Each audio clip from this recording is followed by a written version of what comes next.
મેંદરડાના નાની ખોડિયાર ગામે જિલ્લા પંચાયત પ્રમુખ હરેશભાઈ ઠુંબર દ્વારા તેમના ફાર્મ હાઉસ પર કાર્યકરો, રાજકીય આગેવાનો, સરપંચો, આજુબાજુના ગ્રામ્ય વિસ્તારોમાંથી અનેક લોકો આ સ્નેહ મિલન અને ડાયરામાં જોડાયા હતા.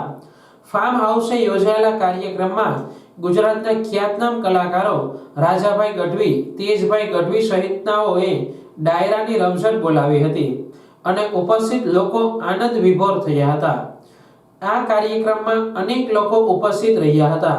ત્યારે અમરેલીના વતની અને સુરતમાં રહેતા સોશિયલ વર્કર, યુટ્યુબર, સામાજિક કામગીરી કરતા પિયુષભાઈ ધાનાણી ખાસ ઉપસ્થિત રહ્યા હતા અને પોતાની આગવી શૈલીમાં લોકો પાસે પોતાનું વક્તવ્ય રજૂ કર્યું હતું. આ સ્નેહ મિલન અને ડાયરાના કાર્યક્રમમાં જિલ્લા પંચાયત પ્રમુખ હરેશભાઈ ઠુંબર દ્વારા ઉપસ્થિત કલાકારો, સામાજિક આગેવાનો, કાર્યકરો, અલગ અલગ ગામોએથી પધારેલ સરપંચો સહિતના લોકોનો આભાર વ્યક્ત કર્યો હતો.